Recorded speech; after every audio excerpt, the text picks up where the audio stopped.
Okay, so ignore my cat there.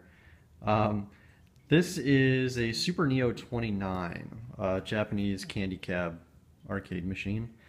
And so I picked this up a couple weeks ago, and I just thought I'd do sort of a walk around and show the different areas of it and mechanically kind of how it functions.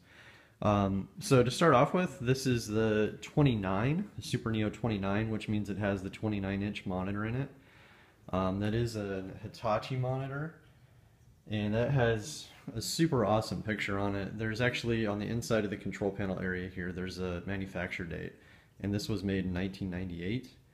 And I assume this monitor hasn't been touched, rebuilt or anything like that. And it's still got an amazing picture quality on it. So one of the cool things about these is just how the control panel area opens up.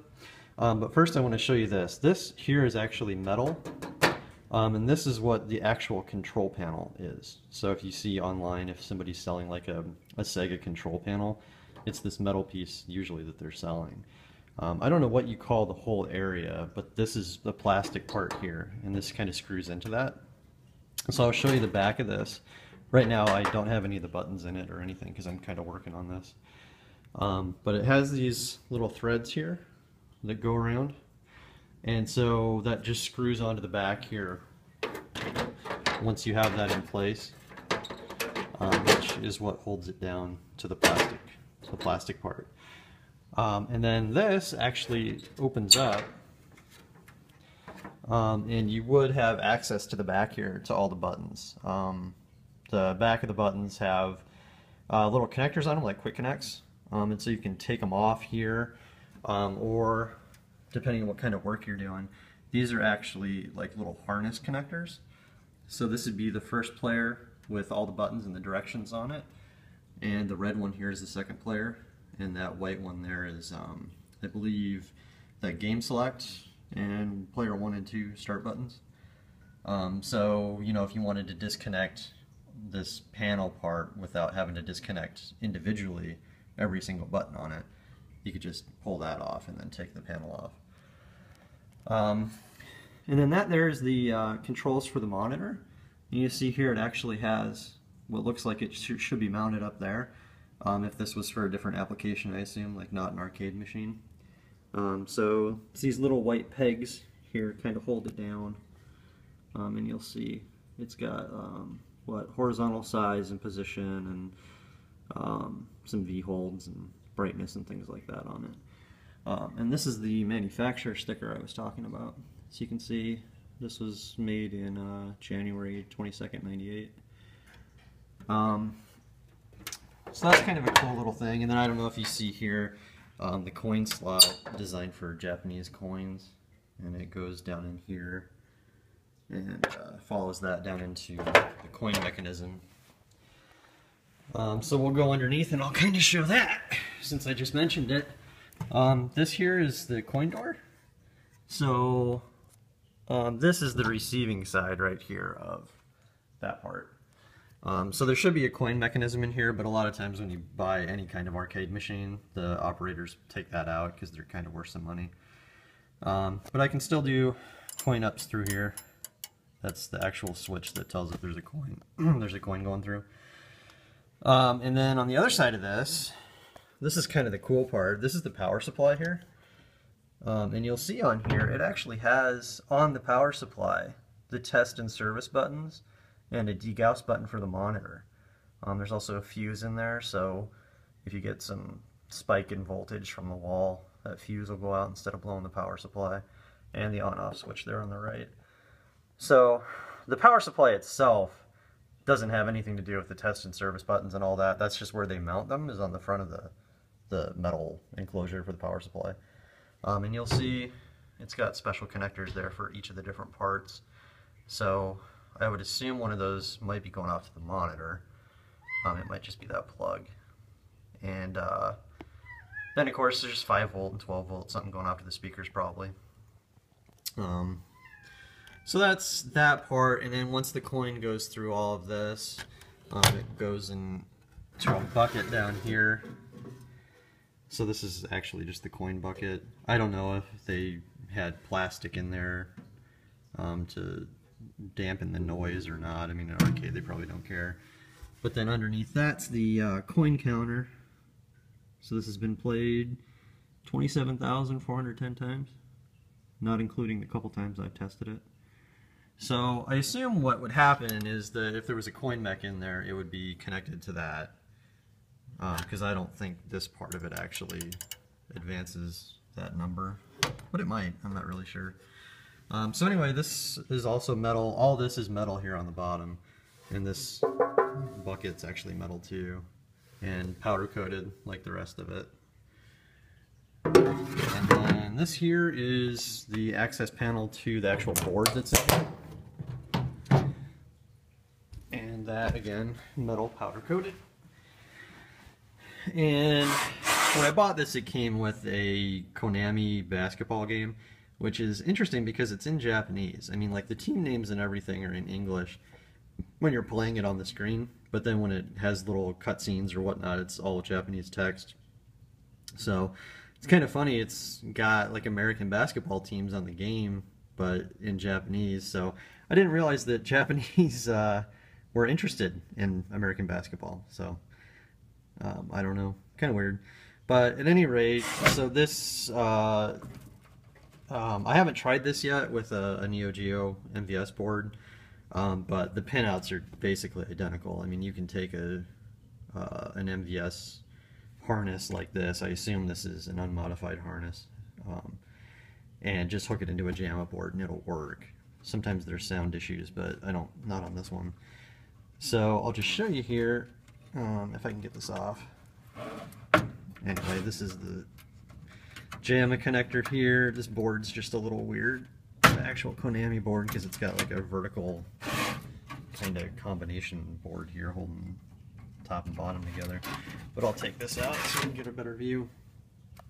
And so here's the JAMA harness, and you can see in here, this is actually pretty long, and I think it's supposed to be attached to the back there. That's a little strap that'll hold it down. Because if you mount an MVS board in here, the JAMA harness is sort of towards the front on the right side here, or the JAMA connector. So I think if you have it in the back there, this is long enough to just reach that.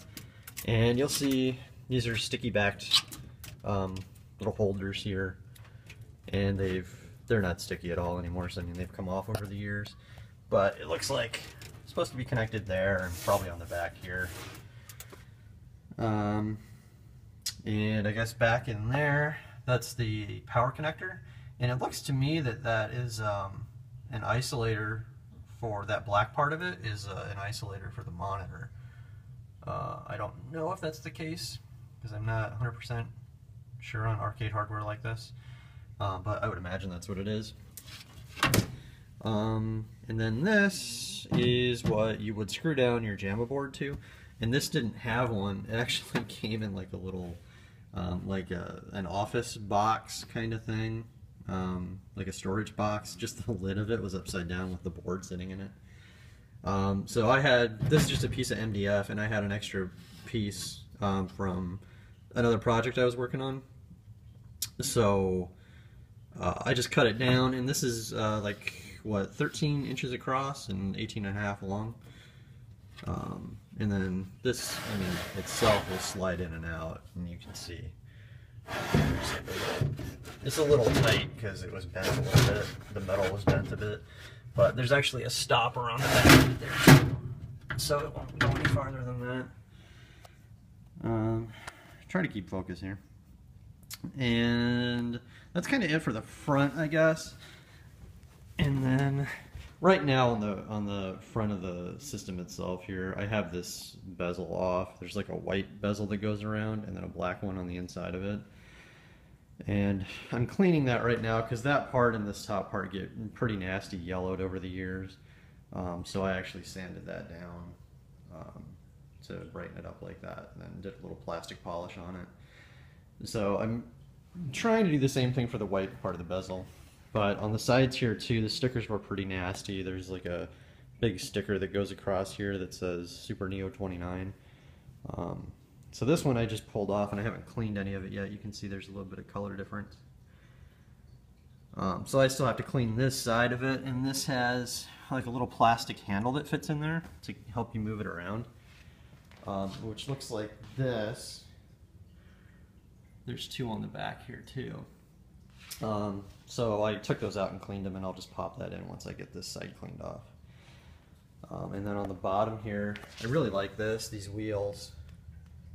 So you really just have to hold the top of it here, pull it back a little bit until the wheels engage until the wheels hit the ground, and then you can just use these, hold on to those, and you move them around, the whole unit on the wheels. It's pretty awesome. And then that's the power cable. So this is the side, the other side of what we were looking at on the inside there, and I guess a little vent here for cooling or whatnot. Little warning sticker, because this is the monitor back here. So it's kind of interesting how they did this, instead of having, because the monitor chassis is what this is, it pops out here. So instead of having the whole thing, they just have like a little area that pops out to fit that. And I got some tape on here holding it right now because I don't have my locks for this yet. Or actually they just came. So you can see here, it's kind of weird because that chassis part's all the way on the left side, which is nice because then you can sort of get into stuff from the back here on the right side, but then on the left side it's just a total nightmare, because to get that bezel off you gotta unscrew it there from the inside, and there's the same thing over there, which is really tight to get into with a screwdriver. But there you go, and another shock warning sticker, but this is just access to your anode there and flyback and all that stuff. So yeah, again, this is metal, which is a little weird, but I guess it doesn't matter. And same thing on this side. This side I put the plastic handle back in, but that's all cleaned off. So there's probably still a little color difference there from where the sticker was, but and then one of the cool things I really like about this is this marquee up here. So this is lit by a fluorescent bulb in here. And on my other video I said I couldn't find one, but I was able to find something on Amazon last night. There's only one left, so we'll see if it actually will fit that properly and is bright enough and whatnot. And when I got this, it came with the King of Fighters little marquee sign in there, so I just put it back in. I cleaned it up and put it back in. It's kind of just to have something in there. But so again, this has a lock in it up here, and this is how you change out what's in the marquee up there.